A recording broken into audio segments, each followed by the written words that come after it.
Thank you for joining us for Green Business Features with Dr. Dianne Saxe, Seth Klein, and Mike Wilson today. For those of you who don't know us, EnviroCentre is a nonprofit environmental organization based here in Ottawa.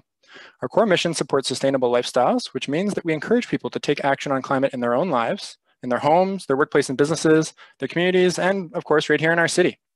Our work focuses on 4 key areas: green homes, green transportation, green business, and green lifestyle. Today, we're here to talk about green business, and specifically our newest program and top priorities for the future of green business. Please note, the session is being recorded and will be shared online after the event. Please keep yourself muted during the presentation portion so that everybody is able to hear the speakers. And we will be monitoring questions in the chat box, so please type them there as you think of them, and we will bring them forward for a question and answer period at the end following the presentations. Before we dive into the panel, we are very excited to introduce you to our new roster of easy-to-access services to support businesses to take action on climate. If you're wondering how to take action on climate, one of our services is right for you.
Our event today will start with short presentations from our speakers, followed by 3 questions for each of them to answer, and then a Q&A with attendees. Our speakers today are Dr. Dianne Saxe, Seth Klein, and Mike Wilson. We're going to start by hearing from Dr. Saxe. With 40+ years unparalleled experience writing, interpreting, and litigating in Ontario's energy and environmental laws, Dr. Dianne Saxe is one of Canada's most respected environmental lawyers. She has hard-won expertise in government relations, corporate governance, and public consultation, heads SaxeFacts Law Professional Corporation, providing legal and strategic guidance on climate, energy, and environment, and hosts Green Economy Heroes podcast.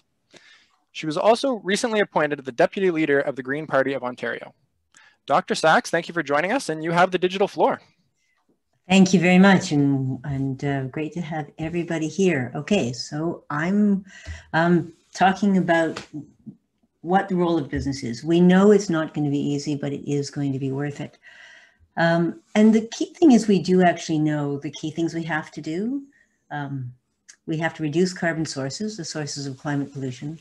We have to support the carbon sinks, wetlands, woodlands, forests, places that carbon can go into the ground and be kept. And we have to improve society, both so that we can withstand the hammer blows that climate change is bringing us, and so that we can pull together to make the changes that we need to make. And if we don't, COVID's given us a real test of what's ahead. So I keep reminding people that COVID has illustrated some things that we already know, that ignoring science and delaying exact a huge price, and that physics and viruses do not compromise, and that our way of life is much more fragile than we like to think. And that at the same time, we have so much to gain. The old normal was not that great for an awful lot of people, and certainly for most of the creatures that we share the world with.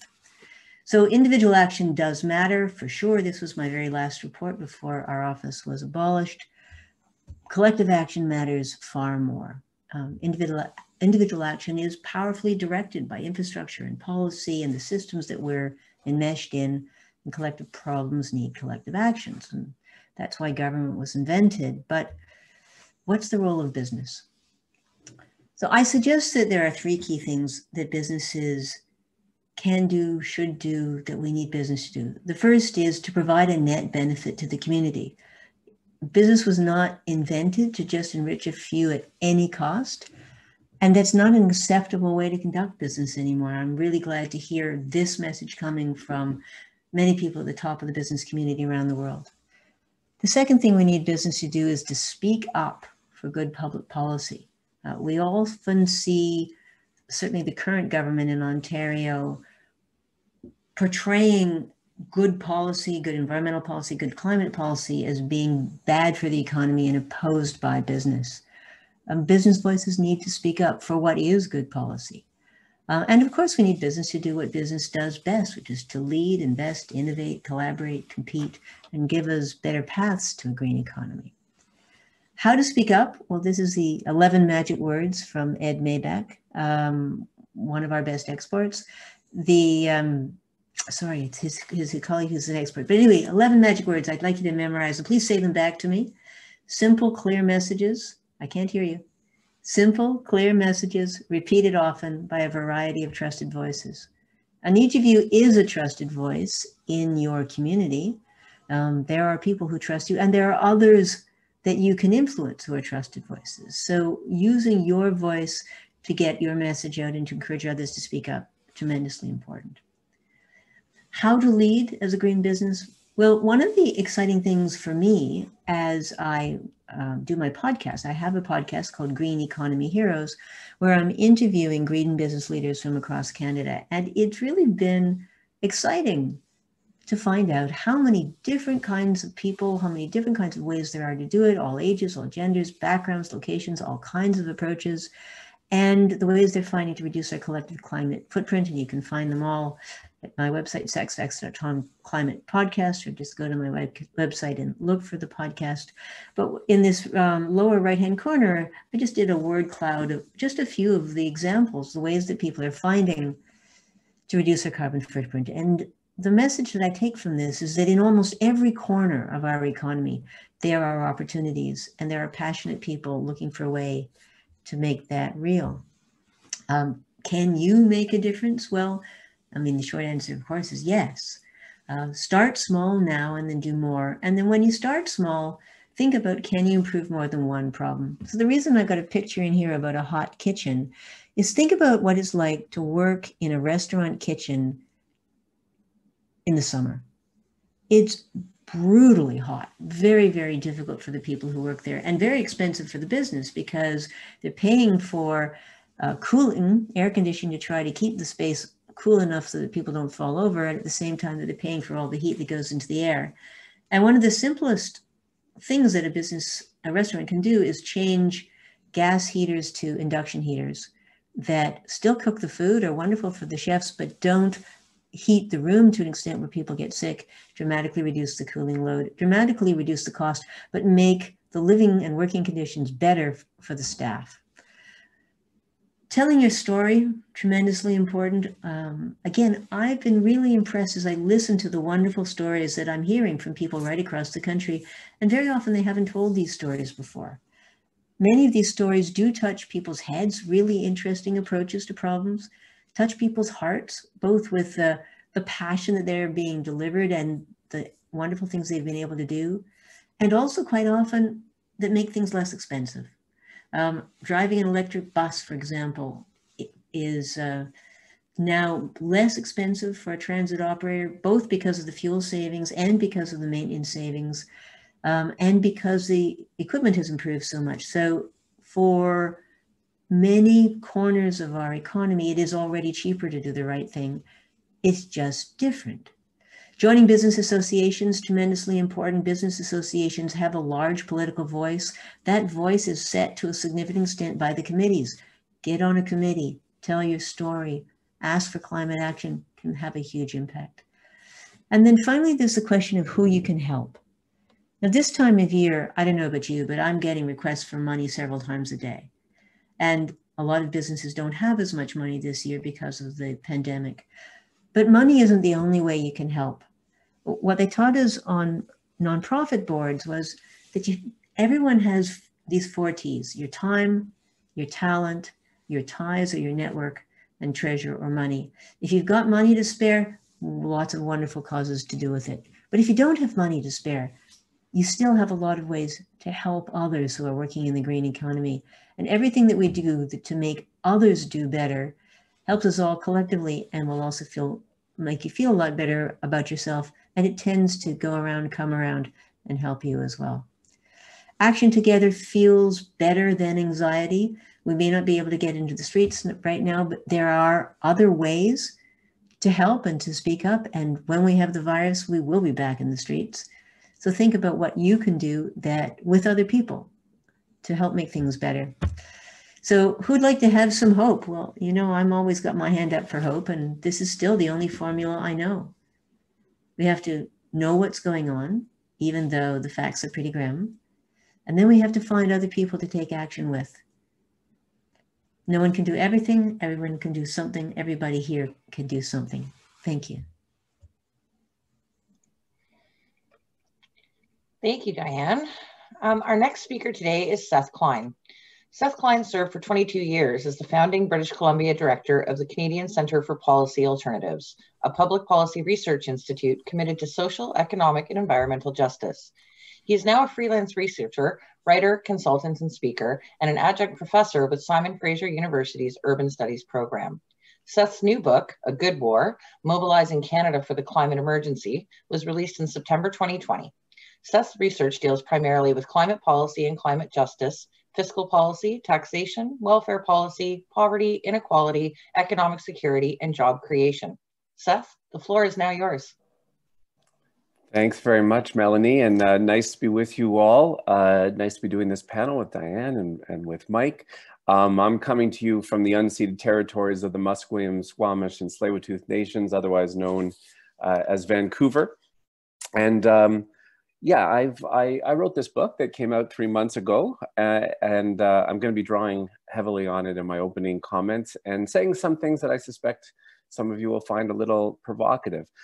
The book really calls on us to adopt an entirely new and different approach to the crisis than the one that we have pursued to date. Its original twist is that, as the title suggests, A Good War, the book is structured entirely around lessons from the Second World War. I should say it didn't start out that way. My book project began as an exploration of how we align our politics and economy on the one hand with what the science says we must urgently do to address the climate emergency on the other. And it is that. I had initially planned to include only a single chapter on lessons from the Second World War because I had long been intrigued by that as an example of rapid economic transformation. But as I delved into that work, I began to see more and more parallels between our wartime experience and the current crisis, and ultimately decided to structure the whole book around lessons from Canada's World War II experience. Not because I get all animated about war in some odd way, but it's because I see in the history of our wartime experience this helpful and indeed hopeful reminder that we have done this before. We have mobilized in common cause across society to confront an existential threat. And in doing so, we have actually retooled our entire economy twice, once to ramp up military production, another time to reconvert to peacetime in the space of a few short years. And so the book explores what mobilization could actually mean and look like in Canada. And each chapter jumps back and forth in time, and it answers questions like, how has public opinion rallied to support mobilization during the war? And how might it be galvanized again? How was social solidarity secured across class and race and gender and region? Can we do that again? How did we marshal all of our resources to produce what was needed? How can we do that again? How did we pay for the transformation then? And can we marshal the finances once again? What did we do for returning soldiers? And is there a model there for just transition for fossil fuel workers today? What was the role of Indigenous people and civil society and youth then and now? And running through it all, what sort of political leadership do we require to see us through challenges like this? It's my view that we need a new wartime scale approach for 3 reasons. First, because both the war and the climate crisis represent profound existential threats to our security and well-being and civilization. If we fail to rise to today's climate emergency challenge, the human, ecological, and economic costs will be devastating. But second, I think we need a new approach because what we have been doing in response to the climate crisis thus far simply isn't working. And when I say what we've been doing so far, I think if you survey the federal and provincial actions to date, so much is rooted in market-based solutions. We incentivize change, we encourage change, we try to send the right price signals, we offer rebates. That's not what you do in the face of an emergency. And I take this as my opening premise. If you look back at Canada's greenhouse gas emissions going back for the last 20 years, what you basically see is a flat line, meaning our emissions are no longer climbing, that's the good news, but neither are they in decline. So despite decades of calls to action, our emissions are not on a path to stave off a horrific future for our children and future generations. We have run out the clock with distracting debates about incremental changes, but where it matters most, actual GHG emissions, we have accomplished precious little. But third, and this is a key message of my book, we need a new wartime approach because when we adopt an emergency mindset, amazing accomplishments become possible. I think we've all witnessed that to a certain extent in recent months in the pandemic, where something powerful happens when we approach a crisis by naming the emergency. It creates a new sense of shared purpose, renewed unity across the country, and it liberates a level of political and economic action that seemed previously impossible. That's exactly what happened in the war. During World War II, starting from a base of virtually nothing, the Canadian economy and its labor force pumped out a volume of military equipment at a speed that is simply jaw-dropping. During those 6 years, with a population less than a third what it is today, we produced 800,000 military vehicles, more than Germany, Italy, and Japan combined. 16,000 military aircraft, ultimately producing the 4th largest air force in the world at the time. In my province, where we seem to struggle to build a single BC ferry now, we produced 350 ships, about 700 across the country, all again from a base of almost nothing. So I just want to invite people to reflect on the speed and scale of these accomplishments and appreciate that business had an important role to play. So overseeing all of this military production was this guy, C.D. Howe. Now, if most of you have heard his name, it's probably because this more right-wing think tank in Toronto is named for the guy. But in the war, he was the minister for munitions and supplies overseeing all of this. And he was no lefty. He sat firmly on the right wing of the Mackenzie King cabinet. He came from the private sector. He was an engineer by training, but he became seized with the task of what needed to be accomplished. And he put the call out to the private sector to join him in that task. And they responded to extraordinary effect. But the interesting thing about Howe was that he was in a hurry. And so he was happy to give lots of contracts to the private sector, and he did. But anytime the private sector couldn't quickly do what he needed to have done, he created another crown corporation. He created 28 crown corporations during the war. But he was also a little distrustful of the public sector's capacity to be nimble and at high speed.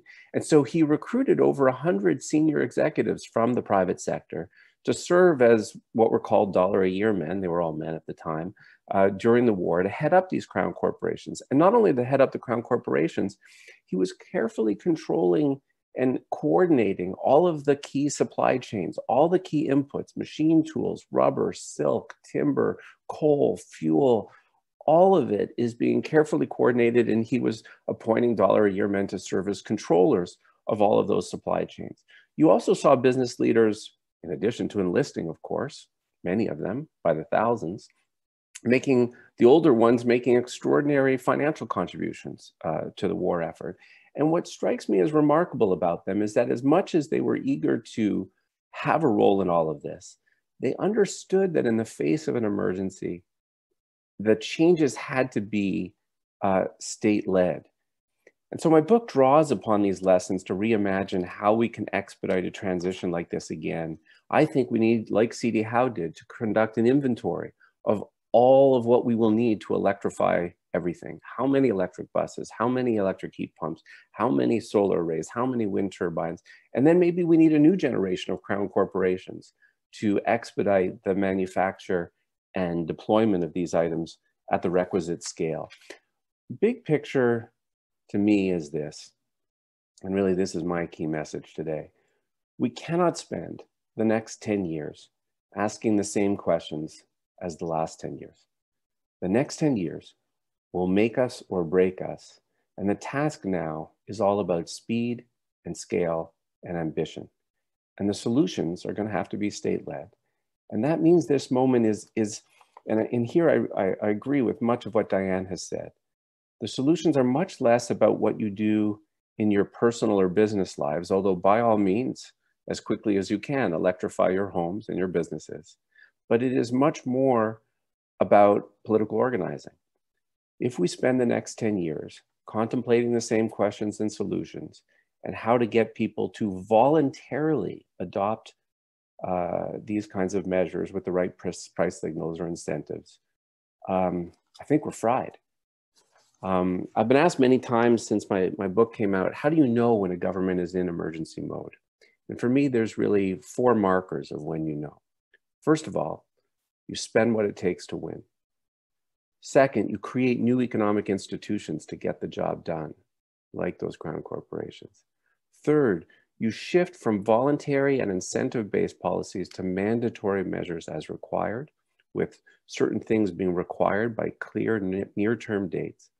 And fourth, you tell the truth. You communicate a sense of urgency about the task at hand. Our government did all of those things in the Second World War. And notably, I would say the Trudeau government has actually practiced all 4 of those things with respect to the pandemic. But with respect to the climate emergency, none of our federal or provincial governments are really doing any of those things. And so I think your role as business leaders is really is a political one.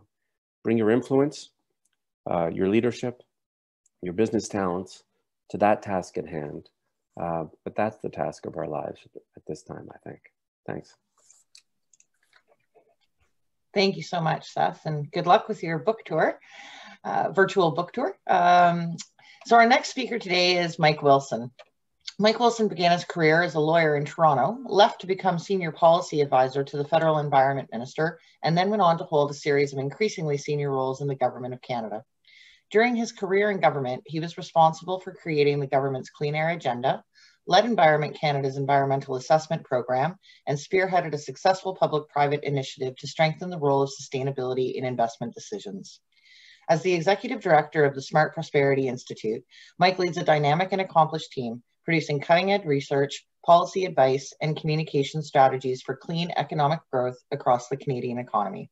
Mike, the floor is now yours. Thank you. I'll try to build on what the past speaker said. Firstly, it's a real privilege to be here. I remember it was about 2012, I was invited to a meeting with some of the philanthropic funders, got a few of us together to talk about how we wanted to design interventions for the clean economy, and Mike Morris was there. And we were trying to convince him to launch, based on this little program he had in Waterloo, to engage businesses, kind of a larger, more ambitious program to get business leaders in different communities out. And it's just amazing to see what has grown into it. It now supports networks like this one. So it's really cool to see your growth and now get to speak with you about it. So let me give you my perspectives on some of the top priorities for greening business. I think some of them are quite consistent with what Dianne said, others somewhat consistent with Seth's. So I think, and I'm going to try to not sound too wonky, political kind of policy wonky in this first part, but we are a green economy policy think tank, so there is going to be a little policy stuff in it.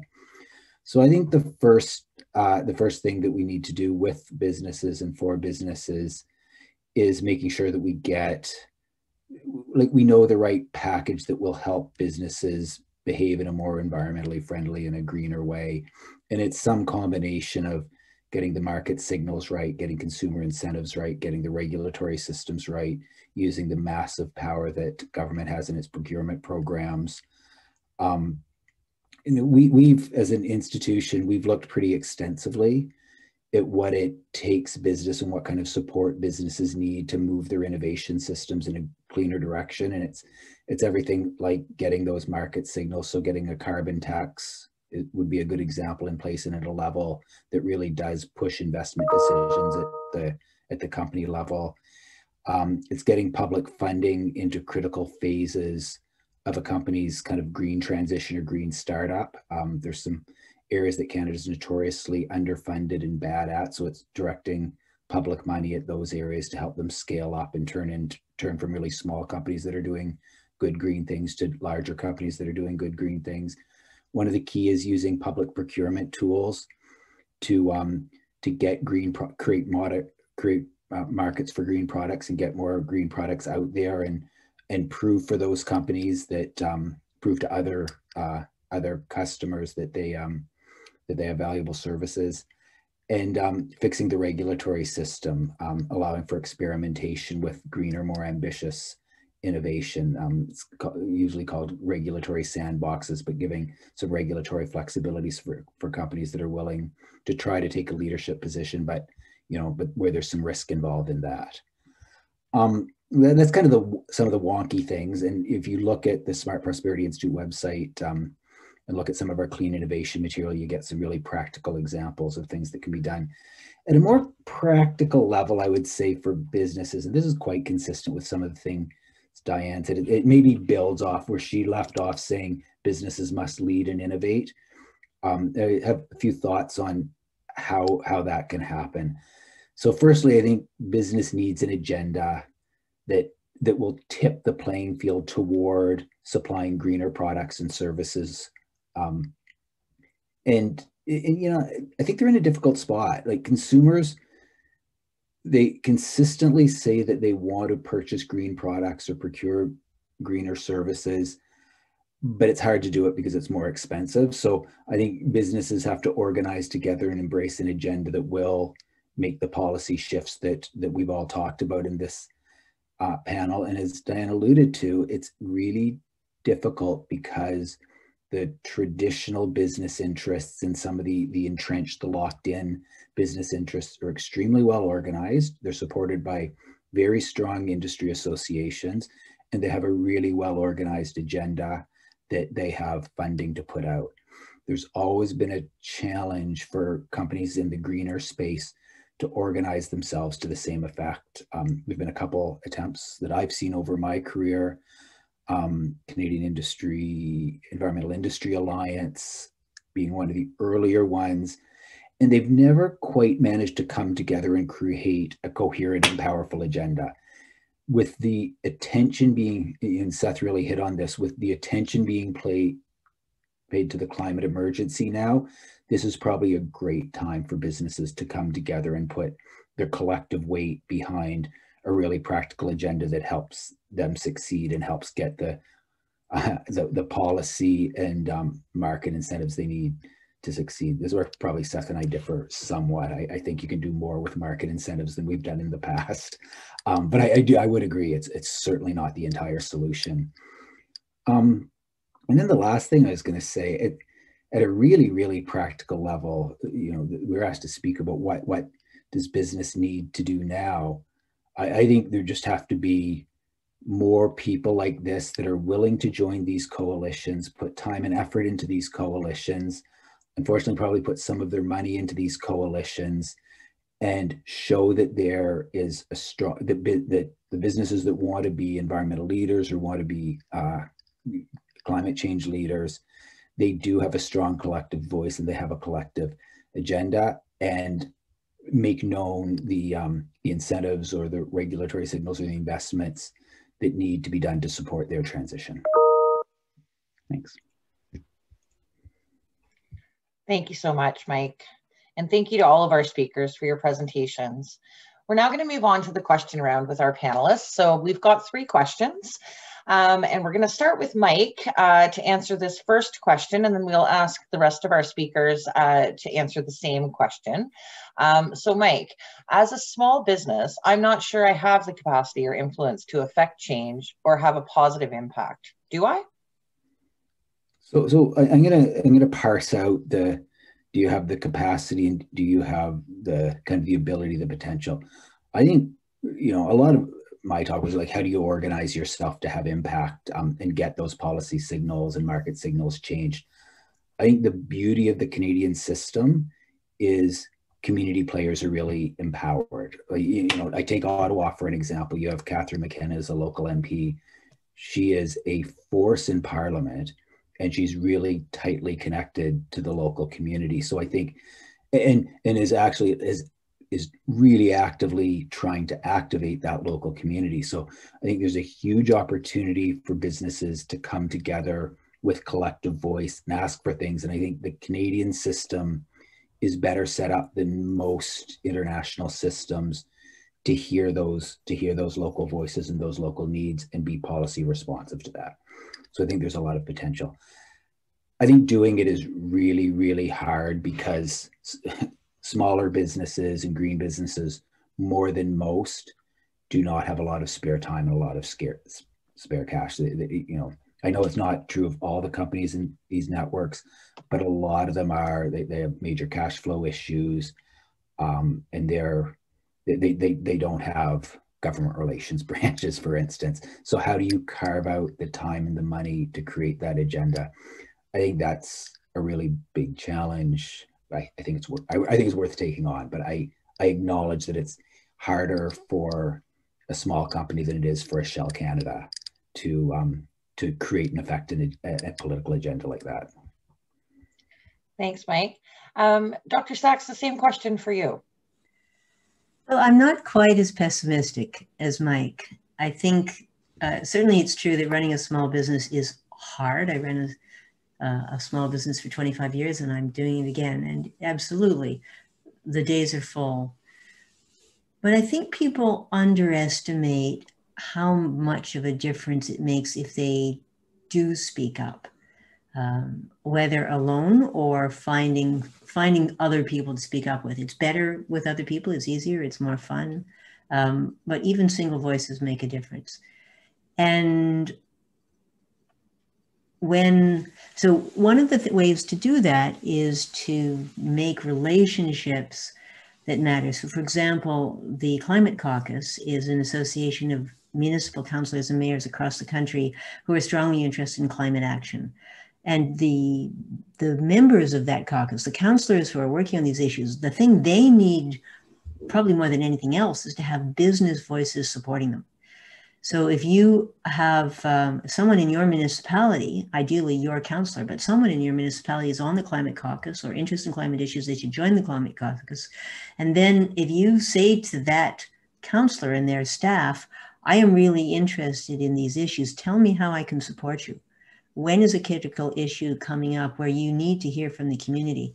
We've seen over and over across the country how much difference it makes for even a few people to show up. All right, these days it's on Zoom, for a key vote in council or committee, just to show interest in a topic. It gives strength to the climate-focused councillors, and it really sets the reflexive opposition back a step if people show up and speak up, especially business, especially small business, because we have this mental image that's been so widely shared that small business are against climate action. So small business speaking up for climate action has tremendous power. Great. Thank you very much. And over to you, Seth, the same question. Yeah, well, I agree with much of what I've just heard. The short answer is that we all have an impact, but collectively we have more. And as I was outlining, the moment we're in is a political one. And we all have to do our part in that. And as Dianne just said, the voice of small business, I think, does get listened to in policymaking circles. But more so, as Mike said, when it's collective, when it's through associations of small business people together, even things like open letters like collective open letters from business leaders and small business leaders. We need to shift from incremental to bold quickly. And the truth is, there's going to be lots of business groups that are going to be vocally opposing that. And so it matters to have other businesses countering that narrative and saying, this is what we want and this is what we urgently need. I do think that part of this is also about financially supporting advocacy groups that are calling for this, whether it's groups like 350.org or the Wilderness Committee or STAND, or, I mean, there's a number of very good ones who are in emergency mode. It also means financially supporting real climate champions who are running for office. And they are from a variety of parties, but about seeking out and supporting those people, and supporting the student climate strikers. And I'll, building on Dianne's example, let me just offer you one quick story, and it's one where I'm a little biased. So my wife is a Vancouver City Councillor, Christine Boyle, who moved the climate emergency motion more than a year and a half ago now. That was the first in English Canada, the climate emergency motion, that has resulted as of last week, when it passed, I think, arguably, but probably quite likely, the most ambitious municipal climate emergency plan in North America. So it's not just symbolic. It has a host of measures that are going to drive down emissions in transportation and buildings. And the interesting thing is that the Vancouver City Council, and you wouldn't know this, most of you in Ottawa, but it's very politically split. No one has a majority. You never know how they're going to vote. But most of these climate emergency measures have passed unanimously. Now, how did that happen? In addition to the fact that my wife's very good at her job, what she would say is that it passed unanimously because dozens of high school students skipped school each time these votes came up. They rallied outside, they spoke in council, they filled the galleries when you could before COVID, and online when they had to move online, and watched, and in these intergenerational moments, they basically made it politically impossible to vote no, even among more conservative councillors. And so climate emergency in Vancouver is not a political wedge issue, as it has become in so many places, in addition to being super ambitious. And that was through people's advocacy, especially. Thank you. That's great, Seth. And actually, the next question we're going to have you start with. So question 2. I'm worried that climate policies and legislation like the carbon tax will negatively impact my business and generally hurt our economy. Will they? No, although they're going to be challenging for certain parts of the economy and for certain workers. Writ large, I think when we get serious about this, it's going to be a great boon to the economy, actually, and involve lots of jobs. They won't be all the same jobs in the same places, and that's why we need just transition programs as part of a climate emergency program. But I actually think that actions on bold climate policy and substantial climate investments, which we need from all levels of government, are exactly what the economy needs right now. And let's always remember that there is a cost to inaction, and it will increasingly be a very steep cost as we all wrestle with the impacts of climate disruption, and our insurance rates go up and all of those things. In light of COVID, in the same way that the original New Deal in the US was just what the economy needed in response to the Depression, I think the Green New Deal is just the kick in the pants that we're going to need to pull us out of the economic impacts of COVID. And it will be big. And the good news is that the policies get applied to everyone. So it's not like a business shouldn't look at this through the lens of its micro business impact, microeconomic impact on just their enterprise. The benefit of a regulatory approach applied to everyone is that everyone's in the same situation, including all your competitors. The carbon tax piece of it, I support the carbon tax. And here I'm in British Columbia, just so you know. The one thing I would say is not to put all your stock in it. As of 2018, the last year for which we have statistics, emissions in British Columbia are higher than they were the year before the carbon tax was introduced.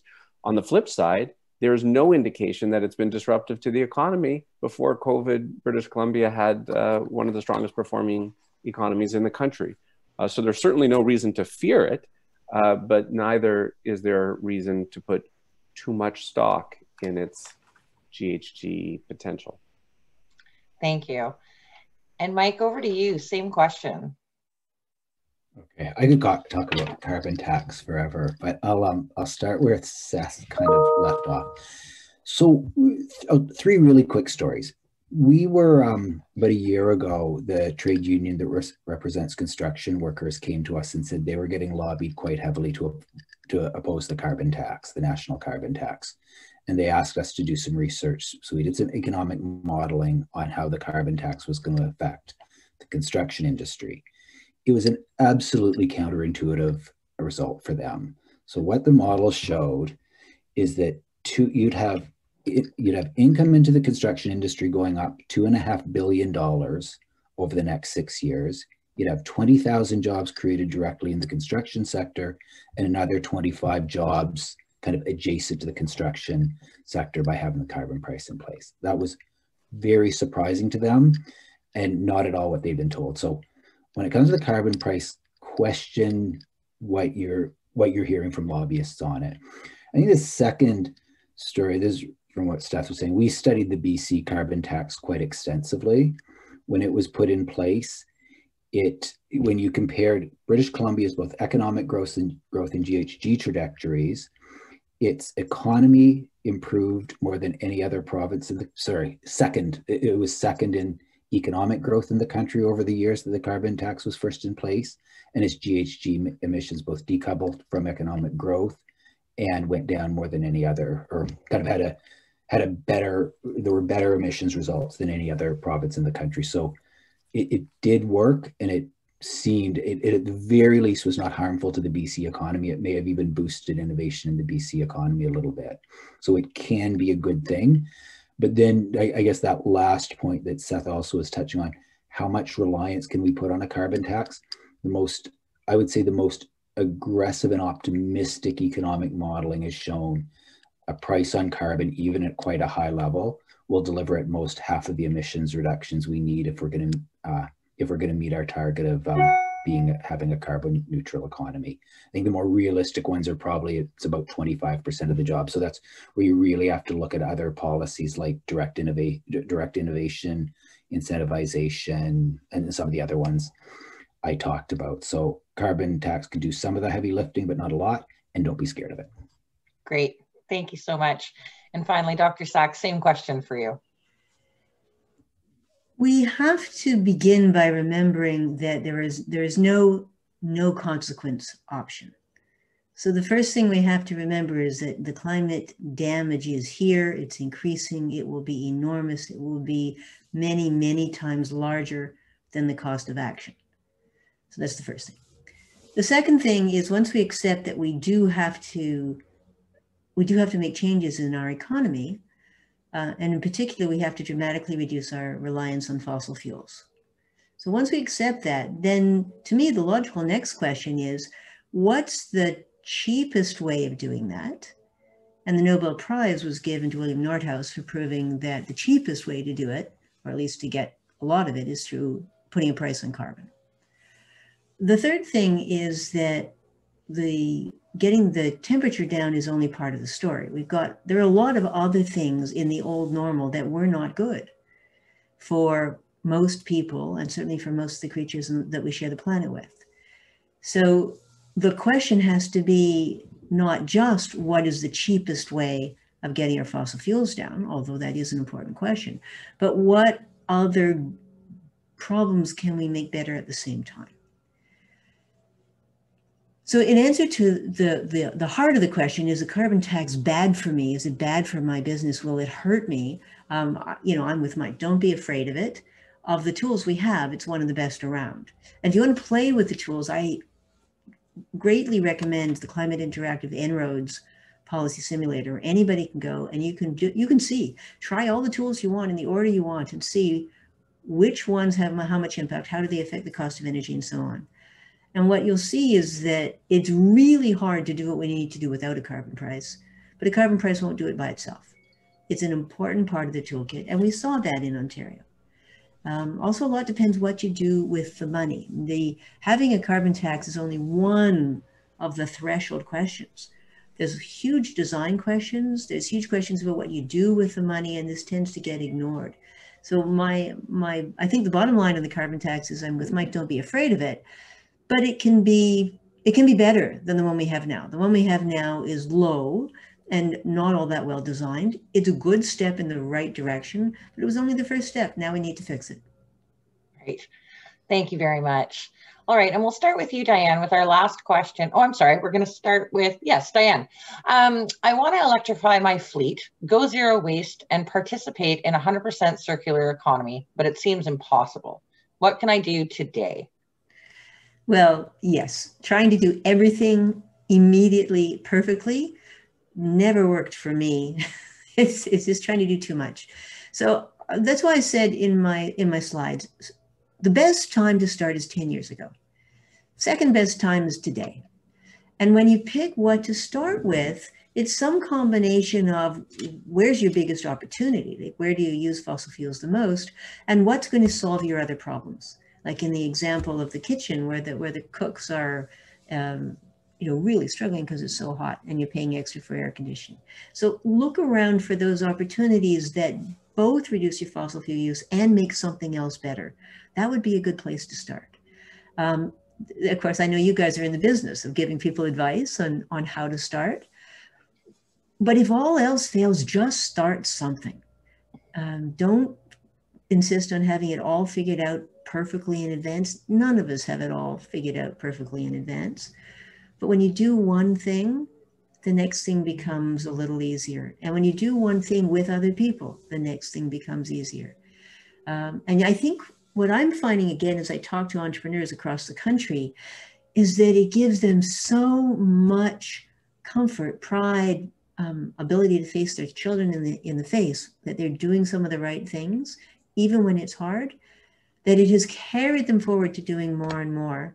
And when they get their, especially the younger staff involved, to say, well, what would you like to do? What opportunities do you see? They've found more and more and more ideas. We used to think there was this idea of the low-hanging fruit, that you could do a couple of cheap things and then everything after that would be hard.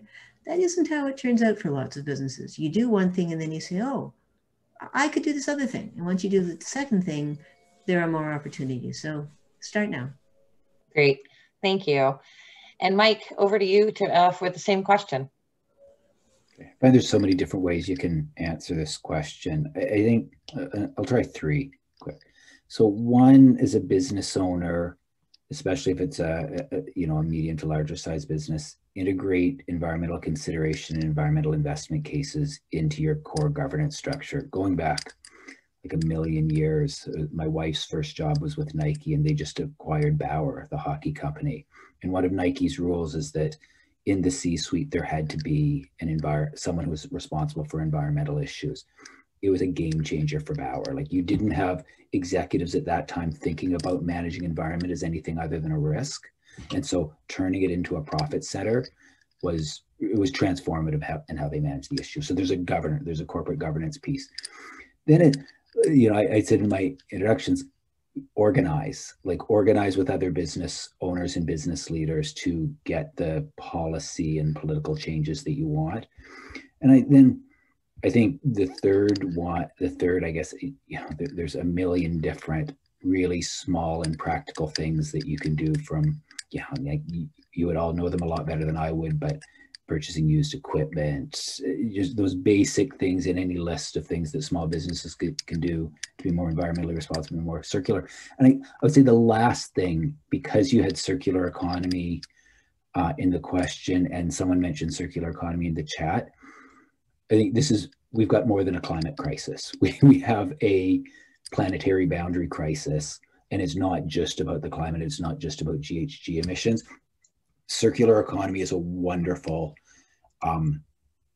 economic vision for the country and the world, but it is seen as extremely abstract to most people. So take a concept like circular economy, embrace the waste reduction, the energy efficiency, the GHG part of it and make it real to people and have that as a more practical ambition for us. People see it as quite abstract now, and this is a perfect time to do it.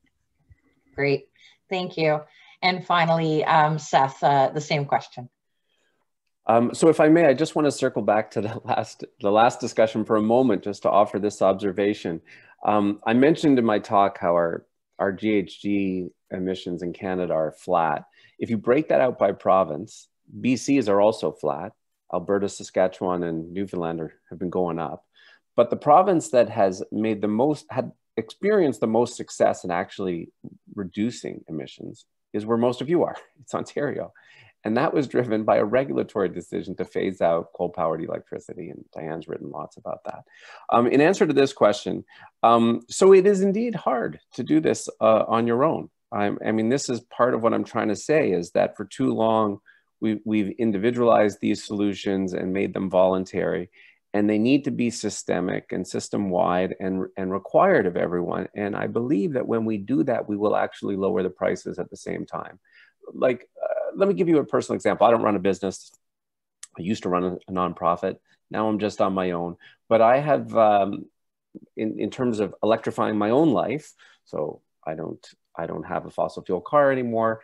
And last year, we went through the exercise of getting all the natural gas out of our house. Went to the induction electric, like Dianne talked about, stove, changed the water heater, and got rid of all the natural gas heating and replaced it with electric heat pumps. Here's the thing. It was expensive and it was hard. Even with provincial and city rebates, it was still very expensive. I had all kinds of engineers and contractors in my living room giving me advice. No one imports into Vancouver an HFC-free heat pump, which is very aggravating.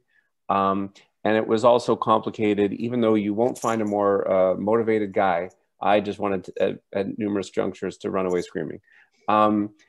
I came out of that exercise convinced, what if we had a Crown corporation, or at the municipal level or provincial level, that was mass producing HFC-free heat pumps, and with an army of installers who took the profit motive out of it, where you could achieve the economies of scale, the price would come down to match those rebates.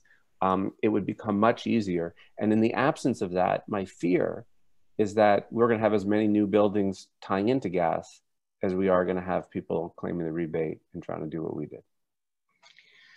Yes, thanks, Mike. I appreciate all of those responses. So we're going to move on to our closing comments. And after that, Evan will facilitate some of the audience questions. So to begin, Mike, if you wouldn't mind, you've got about 2 minutes for a closing comment. Okay, thanks. I hadn't really thought about what I was going to say for a closing, but I think my big reflection on this discussion, and it's one I have after a lot of panels like this, is when you really break down and dissect what we're saying, there is 80% commonality into it. I think one of the challenges I've seen in climate change policy and debate over the last 20 years is we spend a lot of time and I'm gonna call us a community of people who want to address the climate crisis. We spend a lot of time on the things we don't agree on and not enough on what we do agree on.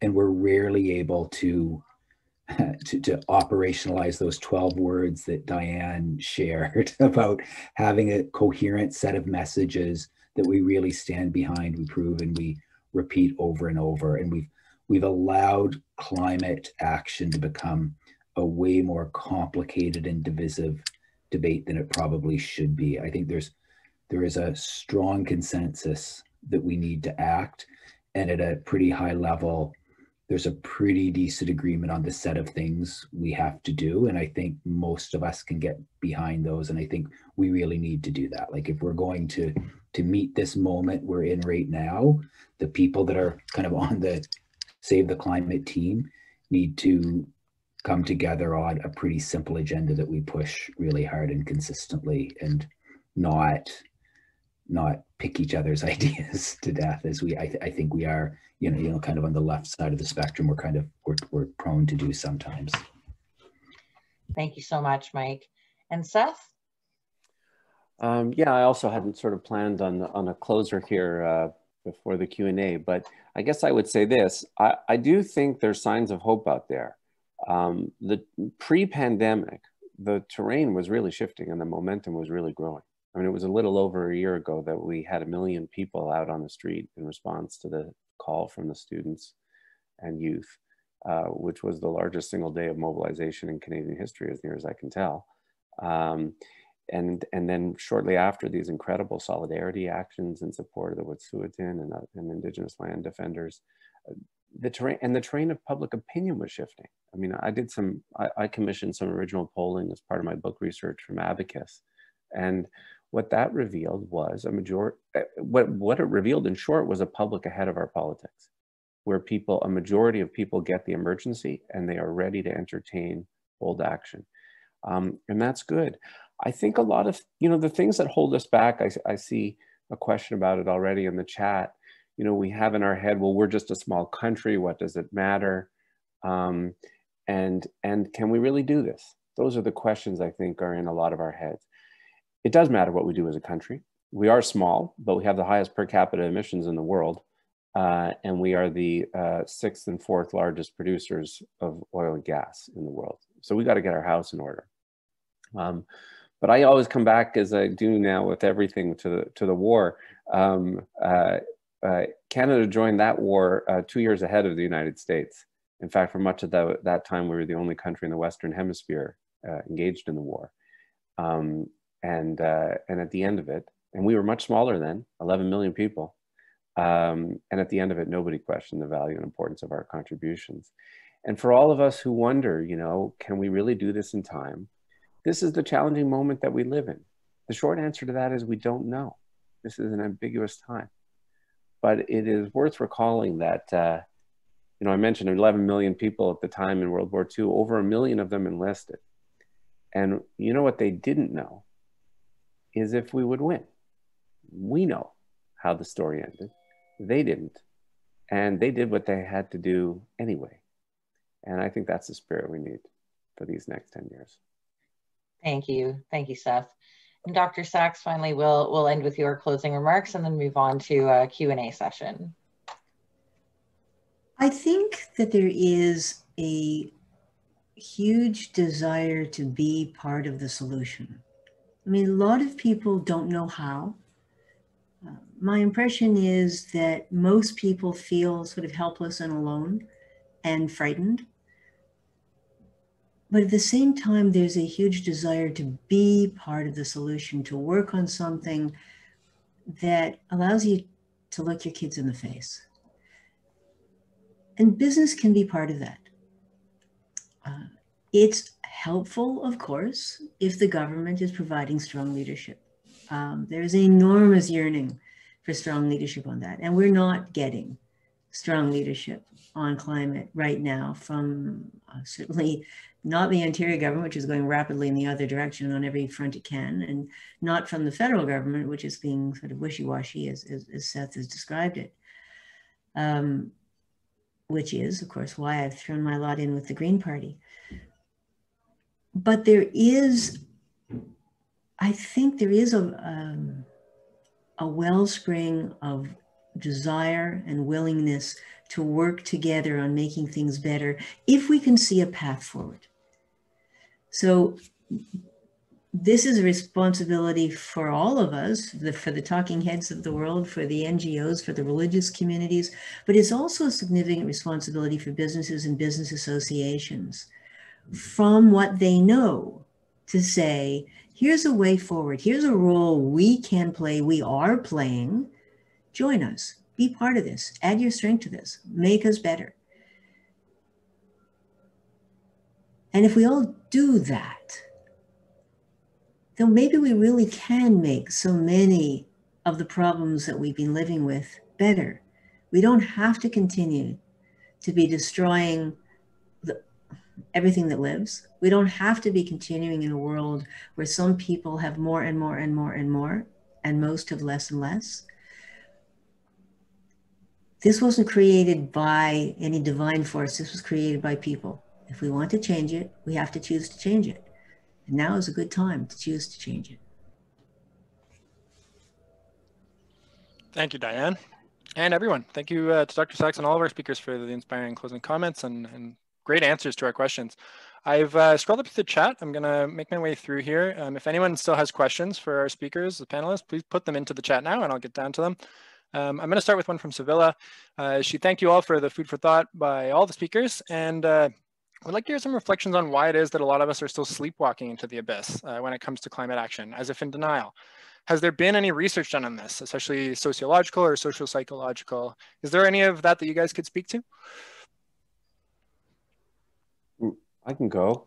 Sure. Well, there is a large psychological, social psychological research around what holds people back. I try to address some of these questions in my book, but let me offer some short observations on it here. So one of the things that I think is a barrier to more people taking action is that the basic level of climate literacy in our country is appalling. And it ends up producing some very contradictory results in the polling, right? So a moment ago, I told you that a majority of the public sees climate as an emergency. That's the good news. On the other hand, only about half of the public can correctly attribute the burning of fossil fuels as the main source of global warming. And if that's true, and it is, first of all, it speaks to a real failure of leadership from the media and politicians to do that climate literacy work in our educational institutions. But it means people can hold very contradictory views of saying, yes, I want climate action and I support fossil fuel expansion. The very same people can hold those views.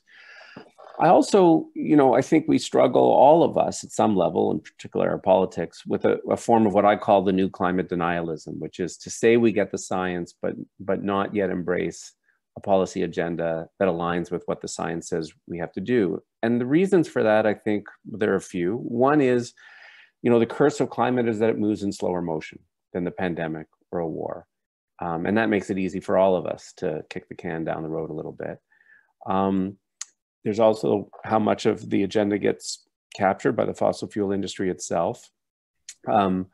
There's also that we're all stuck in a kind of neoliberal thinking that has defined the last 40 years. And that, so why aren't we spending what we need to spend? Why aren't we creating new institutions? Why aren't we using the regulatory power of the state? It's because we've all kind of accepted these ideas, false ideas, about what is and isn't allowed. And the primary legacy of those 40 years of neoliberalism is the sapping of our collective sense of ambition, our belief in our capacity to do big things together. And a final thing I'll say on this is that I think we all suffer from this chump dynamic. We know what we think needs to happen and what we want to do, but we think, well, what does it matter if I do it if my neighbor isn't? And people aren't wrong, actually, to think that, which is, again, why I come back to the need to a regulatory approach that makes it the case that everyone has to do it. That's the escape from that chump dynamic. And I'll leave it at that. Can I jump in on this, Evan? Absolutely. Dianne will remember this. When we were fighting to protect the boreal forest, there was a real move to really restructure the way the forest industry treated the boreal forest. And one of the leaders of the movement then, his theory, he had a PhD in psychology, brilliant guy. One of his theories was that to get transformative movement on any issue, you need both, you need an immediate and devastating threat and an irresistible opportunity.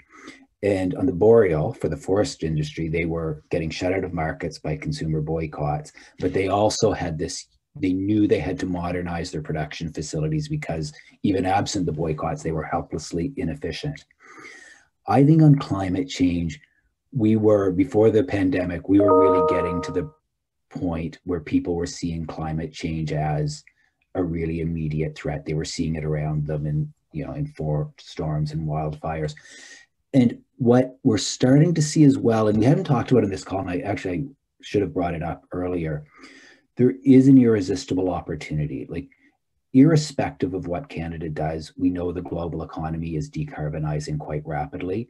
And if Canadian businesses, especially those that rely on exports of services or goods, if we're to remain competitive, we need to keep up with that trajectory. Like, Canada cannot be the last high carbon economy, because we will have no markets to sell to. And I think businesses are slowly starting to understand those opportunities, and firms like McKinsey and really respected consultancies have quantified those benefits at, again, the trillions of dollars of market opportunities that can be realized for the firms that get out in front of this in the right place. And so I think we're getting to that point where there's that existential threat and irresistible opportunity, and we've just got to start sensitizing people to it a little bit more.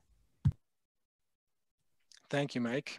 Dr. Saxe, would you like an opportunity to address that question as well? We've had good answers. Perfect. So I'm going to scroll down here and grab another, more of a comment out of the chat, but something I can bring up. Carly mentioned that she'd like to see the carbon tax funds redirected to support a more circular economy. More effort needs to be made to discourage demolition of buildings and rather incentivize adaptive reuse and sustainable retrofits of existing buildings. Right now, there are policies in place that give incentives to demolish buildings, which have huge environmental consequences. Now, I did see, Dr. Saxe, that you answered in the chats, posted a little link, and referred to an interview that you did with Adam Corneal. Would you like to speak to that a little bit? Well, just really to say what's in the chat is that, yes, absolutely. The question of what we do with the carbon tax money is really important. And we've seen two diametrically opposed versions now in Ontario. First, we had the cap and trade system under the Liberals, where by law, all the money had to go back into making a greener economy with a smaller carbon footprint. That was the legal requirement. When the Ford government destroyed that, we therefore fell automatically into the Canadian federal system, where all the money goes back to households without being tied in any way to any kind of improvement. So that slightly reduces inequality. Most people haven't even noticed that they got the money, but it doesn't do anything for reducing our carbon footprint. So what we do with the money has enormous consequences. I was the person responsible for reporting back to the legislature on whether the government of Ontario properly used its money. And they were properly using the money in almost every respect. I found, I think, 99.5% compliance. And it was doing an enormous amount of good in already a very short period of time. So she's right. But we don't have that right now. And we don't have it because after the Wynne government was thrown out with such a devastating defeat, nobody else is prepared to tackle this. And so the federal government is doing this opposite position, which takes a lot of money from businesses and a huge amount of money from public institutions. I mean, under cap and trade, municipalities, university schools, hospitals got money so that they could upgrade their equipment, their vehicles, their heating and ventilation systems. And instead, under the current system, it costs them a lot of money because $700 million goes to households. So anyway, that was what I was saying, is that once we get past the decision, should we have a price on carbon? Yes, we should have a price on carbon. That is only the first question. There's a lot of other questions of what we do then. The other point I made was that, yes, this point about the embodied carbon in building materials is a really good one, not just in buildings, but also in other sorts of items that we use. And so Adam Corneal just won on Dragon's Den for his company, the Unbuilders, where instead of smashing old buildings, he takes them apart, basically by hand, and then reuses and resells the components. And I interviewed him on my Green Economy Heroes podcast, and he tells me that he is now directly cost competitive with any other law-abiding demolition firm. And he's able to save the original old growth forest beams and bring them back into a new life. So makes people happy, reduces the overall carbon footprint, reduces the overall resource requirement, is more respectful to the things that we use, and still makes a good living. Thanks, Dan. Great answer. Yeah, go ahead, Seth. I'll weigh in on this one. So I was at the CCPA when BC brought in the carbon tax in 2007-8, And I think at the time they made a fairly cynical calculation, which is that they had to make it strictly revenue neutral and return all of the money. And the way they went about it initially was that the income was divvied up basically into thirds: 1/3 for a low income carbon credit, 1/3 for personal income tax cuts, 1/3 for business tax cuts. That wasn't terrible out of the gate. And in fact, it meant for the first 2 years of the carbon tax, for lower income people, they were getting as much in the credit as they were paying in the tax. The problem was that the credit was frozen in time while the tax escalated. By the time we were at the end of the first 5 years, 2/3 of the income was actually going to corporate tax cuts, and it was no longer progressive. It had reverted to a sort of traditional regressive impact. But at the CCPA, Mark Lee, my former colleague, has written a great paper, goes back a few years, but it's on the CCPA webpage, modeling how to dramatically increase the carbon tax to like $200 a ton, use half the money for a lower income credit, more broadly shared, sort of like modeled on the child benefit. So it would go to, at least some of it would go to a majority of households, but not everybody. So it's more targeted. And by making it more targeted, you can get more bang for your buck for offsetting the impacts for modest income and middle income households. But you take the other half of the money and you use it to get the job done. I mean, I remember when the tax first came in, we commissioned some focus group work from a polling firm. I can't remember which one. I remember sitting behind the one-way glass while the focus groups were happening, and they were presenting the carbon neutrality of it to people, and people were skeptical about it. But to the extent that they believed that it was really going to be carbon neutral, people were like, why wouldn't we use the money to actually tackle climate change? I actually think intuitively a lot of people get that. Thank you, Seth. Mike, I'll give you an opportunity to respond to the comment/question if you'd like. I think most have been said. I went with the way you use revenue for a carbon tax. It's half politics, half good policy, and we're probably, I hope, getting past the point that we're debating the need for a tax like that. But I think there was a beautiful simplicity in the arguments that we were making back then, that if you want to increase taxes on things you want less of, like carbon pollution, and you want to decrease taxes on things you want more of, like employment and income. And I think that made one of the interesting things about the BC carbon tax, it came in more easily and quickly than probably any carbon tax in the world. And I think part of it is it had a simple to explain value proposition. I think now if you dig into some of the economic modeling that's done, if you do use the revenues to properly incentivize innovation, you can get that double dividend effect of not just getting people reducing their carbon footprint because of the price impact, but also seeing an innovation benefit from reinvesting it properly, as Dianne, I think we were starting to see in Ontario. But in my mind, it's getting it in place in the first place is our first priority. And sometimes a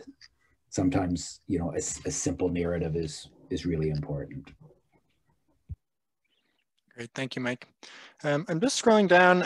I have another quick one. I am conscious we are about 15 minutes. We were ahead coming into the Q&A period, but there are some good questions in here. Does anyone have any quick answers for a quick question I'm going to ask after this comment? Husson pointed out that San Francisco has just banned natural gas in new buildings. What exists is possible and maybe a good idea. Do you guys have any thoughts about what that would look like, or if that's something that would be worth considering in somewhere like Ontario or Canada more generally? Yes. I'm so thrilled that San Francisco has done that. So this is what I mean, though, about the ambition of Vancouver's plan. So basically, as of next year, no new buildings in Vancouver, residential, industrial, commercial, will be able to use natural gas for home and space heating, for water and space heating. They went about it a little bit differently than San Francisco is. So they didn't just say, you won't be able to tie into gas. They left open the question of whether or not you could tap into gas for a stove, basically, or something like that. Mainly in order to avoid the last time the city tried to do this, the gas company got the restaurants and so on to kind of front the opposition for them. And so they were silent on that. But the truth of the matter is companies won't bother developers that won't bother tying into gas just for a stove. It's not economic. So effectively, as of next year in Vancouver, that's going to happen. The more, in some ways, more dramatic piece of the Vancouver piece is that they've said for existing buildings, many of which will be around for another 100 years, they place a cap on their emissions, which will decrease over time, which basically means that we're going to hit by 2025, if your furnace or boiler goes and it's time to replace it, you won't be able to replace it with gas. So this is where the Vancouver plan is really bold. And it's a great model, I think, that I hope other cities follow. Thanks, Seth. Really interesting to get that detail. Dr. Saxe or Mike Wilson, do you have any thoughts on that question or comment? No, I don't have an overly sophisticated view on that. I thought what Seth said was really interesting. Yeah, I agree. Well, in that case, I will scroll down a little if Dr. Saxe is all right as well. I noticed there have been a couple of quick back and forths here, but I'll ask this question, which I think maybe has been answered a little bit in the chat, but so we can speak to the listening audience. Property Assessed Clean Energy, PACE, is an innovative financing tool which building owners and developers are using. Alberta seems to be implementing this as several places in the US are. Any movement on this in the rest of Canada? Now, someone also did point out that Ottawa City Council voted on this, but does anyone have any opinions on PACE? So this is the idea of carrying the costs of the retrofits and energy swaps on your property tax bill, basically? I believe so. If Or your hydro Michelle bill? is in the chat and would like to speak up. Well, I can talk about that. The idea of property assessed funding is, we have a program like that in Toronto. So the idea is, let's say that you have a payback period of 12 years for a deep retrofit of a house. The average homeowner moves about every 5 years. So they don't have an economic incentive to make an investment that only will pay back over 12 years. But the house is probably still going to be here after 12 years. So from a community point of view, it makes sense to have the reduction take place.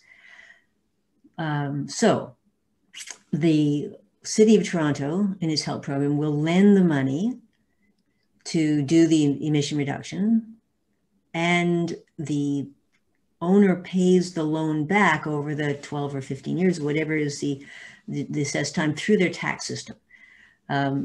A private sector body usually puts up the actual money. What the city provides is its property tax mechanism to actually secure the loan, to keep it low risk, to keep the interest rate down.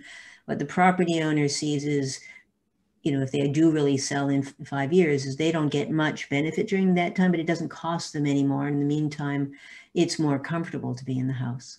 And after the 10 or 12 years, everybody benefits. So it's definitely a great idea.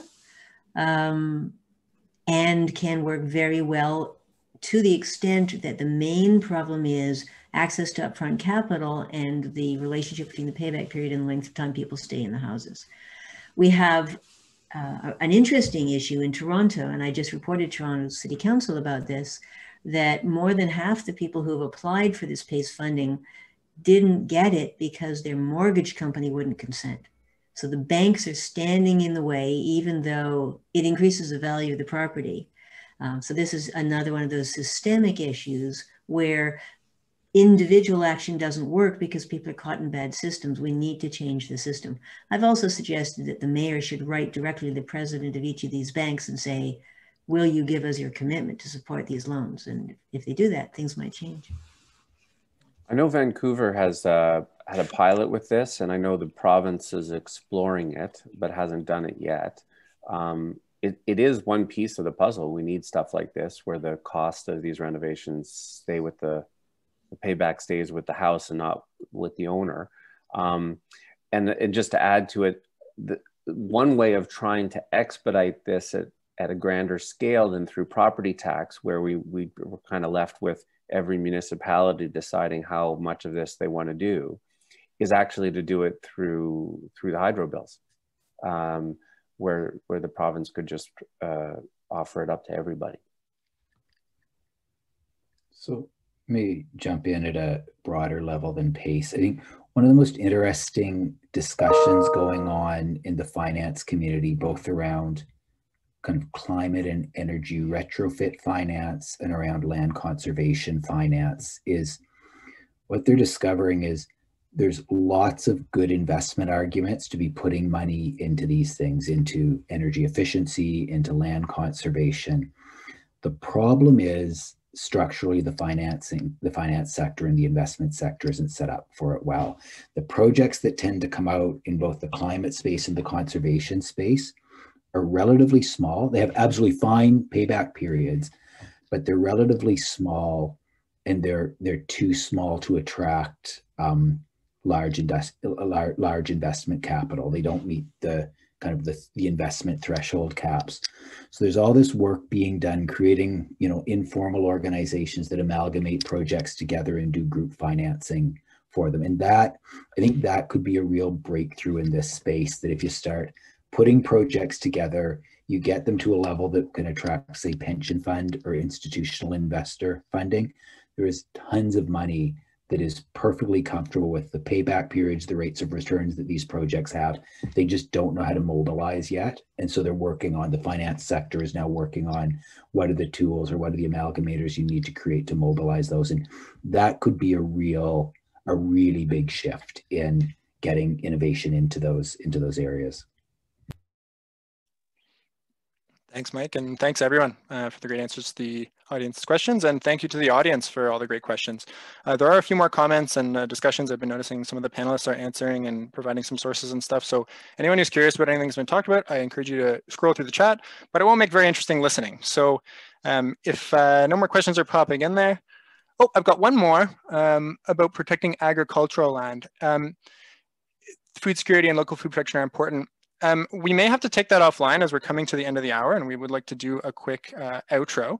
But perhaps we could connect with you, Carly, after the fact about some answers to that question. So let me just flip back here. I'd like to thank you guys all again, Dr. Saxe, Seth, Mike, everybody for joining us today and sharing those insights into green business. We really hope that this discussion has inspired you to join the movement toward net zero with your business and to take action on sustainability. And of course, this event is celebrating the official launch of our new Your Green Business online services, which you saw a little bit about at the beginning. So we're going to take a few minutes now to walk you through how you can engage, if you choose, and start to take concrete action on climate. After that, we'll draw from our attendees today, and we'll select the winner of the free one-year membership to the YGB Online program. So I'll bring on Sharon now to speak a bit about that new program. Thank you, Evan. And thank you, everybody, and all the speakers. That was a really, really interesting discussion, and hopefully it did inspire all of our listeners. So here in Canada, we know that we need to cut carbon emissions to keep our climate and our world healthy and stable for the future. We know that we need to cut carbon emissions dramatically and quickly to avoid the worst impacts of climate change. And many of us know that in practical terms, that means cutting emissions by as much as 70% over the next decade. That's right, around 70% by 2030. We know that Canadian businesses want to take action on this. And the Canadian businesses like yours, for those of you in the virtual room, really matter. There are around 1.2 million businesses here in Canada and around 20,000 here in Ottawa alone. Each of your businesses has a real carbon impact. And then you also have a cultural impact, the impact your priorities, your business approach, your public voice have on your employees, your clients, everyone who comes into contact with your product or services, and of course the political climate in general, as we've discussed in this panel. Both of these impacts matter enormously. Here at EnviroCentre, we've been working with local businesses here in Ottawa for many years through our Carbon 613 Green Business Hub program. And what we have learned is that almost all businesses want to take action on climate, but all businesses are not the same, and all businesses are not at the same place in their journey. In Your Green Business Online, we have tried to create something that resembles a catch-all service that will have something to offer your business no matter who you are or where you are in the process of moving towards business sustainability. This program has 3 tiers. First is the Learn tier. If you do nothing else after this event, please make sure you visit yourgreenbusiness.ca and look at the Learn section. We've put together there a 100% free toolkit of resources that you can use to start taking action on climate today for absolutely no charge. For some businesses, this might be all you need to take action, to make your own plan and take steps towards sustainability. The second tier is Join. This is for businesses who want a little bit of support, businesses who want to engage employees, connect with other businesses, and move towards sustainability with light support. You can sign up for Your Green Business Online for only $100 a year for your business and receive a suite of services that can help to catalyze your business into action. As you saw in the ad at the beginning, this suite of services includes weekly green tips, green business badges, workplace challenges, green business worksheets, automated ePod employee engagement tools, online events, an online discussion forum, and much more. If you want to get started and inspired, but you have a small budget to commit to this at this point, this might be for you. And if you're ready to really take action on climate, engage and cut emissions, you're ready to join Carbon 613, the Green Business Hub. As a Hub member, you receive all the services that were just mentioned in Your Green Business Online, and you also receive customized business sustainability planning, participation in our milestone program, target setting support, impact accounting, green team support, and more. Hub members are businesses who are putting sustainability plans into action, setting targets, measuring progress in concrete numbers, and setting an example for other businesses and for Canadians in general. You can find information about all these programs at yourgreenbusiness.ca. We want to help you and your business take action on climate in whatever way is best suited to you. So please do check it out and get in touch with us if you want to start taking action. Thank you so much. Well, if you like this section, please don't forget to check out the rest of our upcoming events. Go to yourgreenbusiness.ca for more information about what's coming, about the program we just described, to register, sign up for our daily chips, and more. To stay up to date, please sign up for our newsletter. We'll be posting a link in the chat. And thanks to everybody who came, the panelists, everyone in our audience, everyone from EnviroCentre who made things run in the background. Have a great afternoon, and thanks again.